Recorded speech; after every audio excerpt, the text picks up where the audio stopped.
Can we run against the Democrats? Please, let's do this.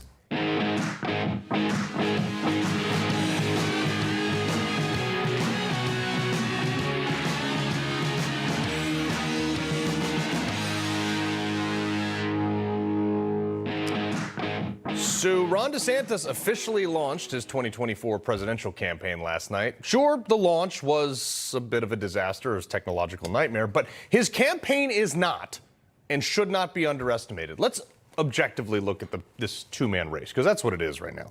There's like a 0% chance for anyone else other than DeSantis or Trump from being the nominee at this point. And as it stands, Trump has a historical and statistical probability for being the nominee.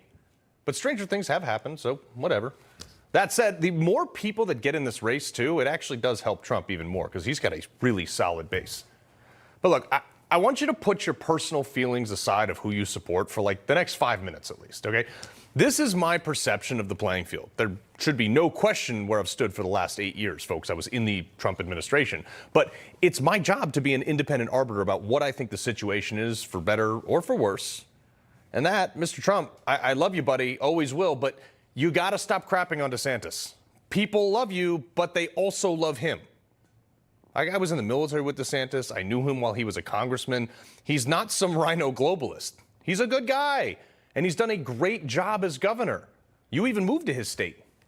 Look, Ron DeSantis' ads are all positive. In Florida, we proved that it can be done.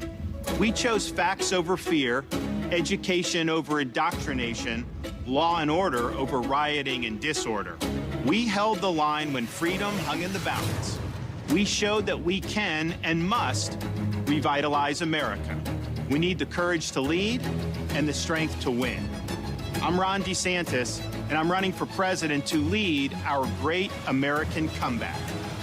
Sure, it might be true he's a little awkward sometimes, but he's a good guy and his policies work. Trump ads need to be positive, too. After all, Trump was literally probably the most successful president, at least of my lifetime, maybe ever in America's history.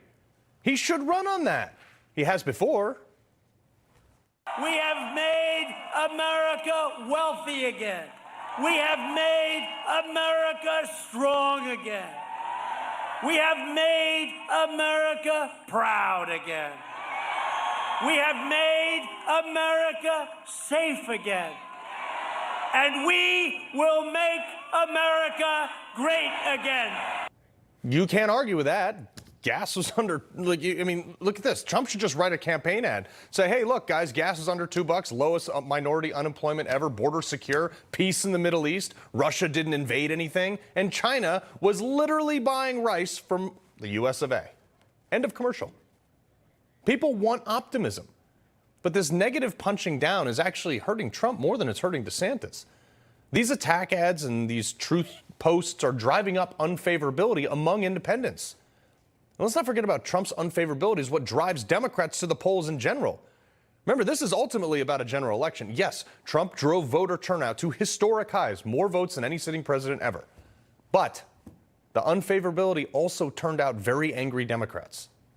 And what I've seen over the last 24 hours has been a bit hard for me to stomach. And honestly, a lot of folks agree with me. Even some of the diehard MAGAs are calling me and saying, hey, look, I wish you would tone it down a little bit.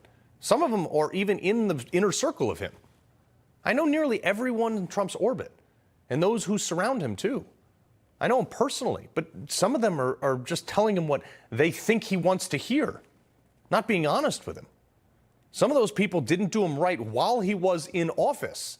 Some did him wrong in 2020, and some are doing him more harm than good now in the interest of self-preservation. Now, just please hear me out, okay? Because we need Republicans to win in 2024, or this country's totally screwed. If it's Trump, fantastic. If it's DeSantis, also great. But Donald Trump is the front runner by like 50 points, according to some polls. 30 if you take some of the lower ones. Get back on Twitter with your nearly 90 million followers. Run a general election. Don't bother with bar brawling in a primary. This is like watching my two parents fight. Everyone knows that DeSantis would not likely have been elected governor without Trump, but thank God he did, because he turned a purple state bright red by like 20 points. And right now, he's actually outraising Trump by almost 2 to 1. This primary is not close right now, not even remotely close, but it's also far from over. And I want Republicans to come out of this stronger, not burnt to the ground like scorched earth. Do both guys have some things that people disagree with? Sure. But the ultimate goal has to be to beat Democrats, period, full stop. Because if that doesn't happen, America loses. The Supreme Court will be stacked and loaded with liberal activists. You can kiss the Second Amendment goodbye. We certainly enter a global recession. We're going to be eating sustainable algae cakes after the sun goes down because solar panels won't work at night. You tell me what you want in 2024.